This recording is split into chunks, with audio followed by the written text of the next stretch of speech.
Overall, the market saturation is down 17% from its all-time peak in April. But you can see, overall, the luxury market. What's up, guys? Bryan Lebo here with this month's update video. Today I'm going to give you 5 reasons the real estate market is finally starting to slow down. But first, I'm going to start off with all the normal analytics you're used to. Now, if you're not analytical or just don't care specifically about the Las Vegas market, I guess just click on part 2 in the description below, where I'll just go ahead and spoon feed you the clickbait you're just so hungry for.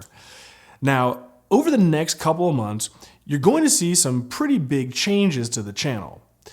In order to start growing this channel, I'm bringing in some help. So please, let me know what you think of the new format in the comments section below. Now, without further ado, let's go ahead and jump right in. First up, let's check out last month's sales. Last month, we sold 3,203 homes. This was a 6.6% increase over last July when we sold 3,005 homes. Now, to be fair, last July was bizarre because we had just come out of quarantine in June and then just started buying up everything in sight. Overall, I think it's finally fair to start comparing to 2020 again post-quarantine.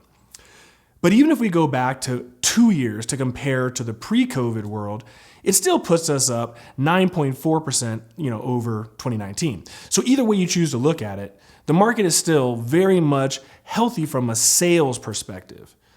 Okay, now let's check out median home prices. As you can see on the screen now, prices continue to accelerate. We managed to increase 2.3% in just 1 month to $405,000. Yet again, another all-time median home price record for Las Vegas.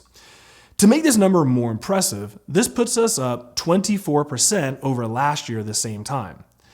The last time we saw annual increases like this was way back in 2012 when we first started recovering from the recession. We were also selling homes back then for like $50,000 as well. So it wasn't much of a surprise to see absurd increases following such absurd declines in value. Okay, now let's get to a big metric which indicates which direction our market is heading. We're talking about current inventory levels. On the screen now, you can see that we ended July with inventory finally breaking through the 3,000 mark. At 3,048 homes on the market, this resulted in a 23% increase. We managed to add 570 homes in just 1 month. So, okay, let's slow down and chat for a second. There's actually a good amount to unpack here. First, it's a good sign that we're reversing course and slowly starting to add inventory back.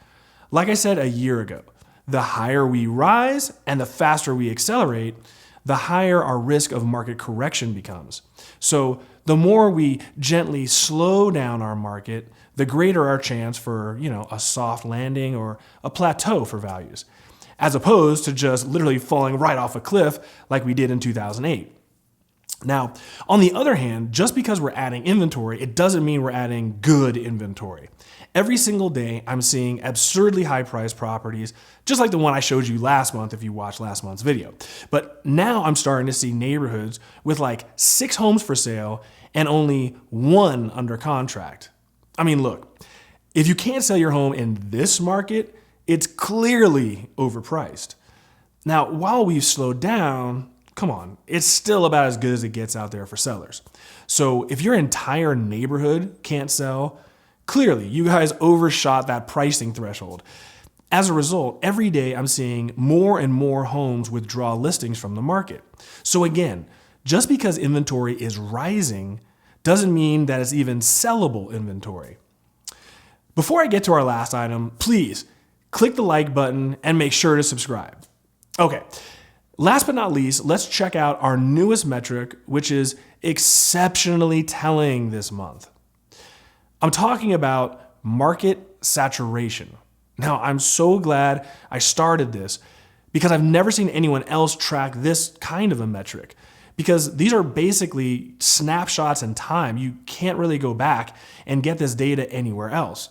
The purpose of this metric is to illustrate just how hot the demand is out there relative to supply. So let's just call this competition. The higher the number, the more difficult it is out there for buyers due to such high competition for few properties.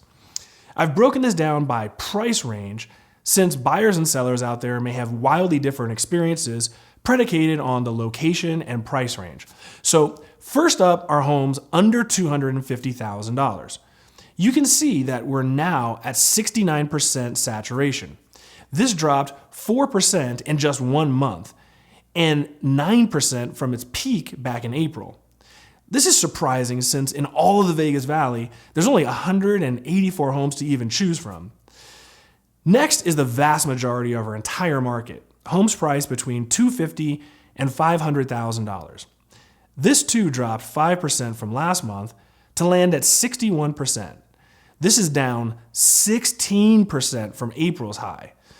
Now let's start hitting the mid-range with homes priced between $500,000 to $750,000. Again, we saw a 7% decrease last month to 43%. This is a huge decline from April's peak of 65%. Come on, 22% decrease in saturation in 4 months? Ouch. Next up, $750,000 to $1 million. This segment saw the largest decrease among all price ranges. This dropped 11% in just 1 month, from 53% to 42%. Overall, a 16% drop from April's high. But to drop 11% in 1 month is very telling. I literally went back to run this again because I really had a hard time believing it. Okay, next we hit up the luxury segment at $1 million to $1.5 million.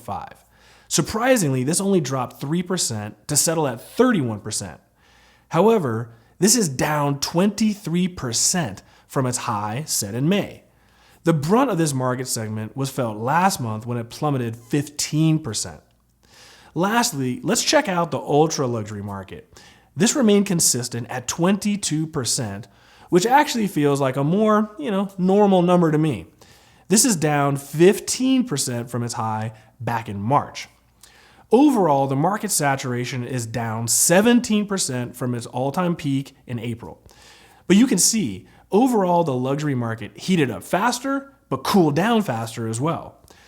So now that we can see that the market is cooling, let's get back to those 5 reasons the market is cooling off and put this all together. Again, please be sure to like this video and smash the subscribe button to help out the channel. Now, to find out the 5 reasons real estate is cooling off, click up here, or I'll put a link in the description, but watch part 2 where I'm going to explain it all to you.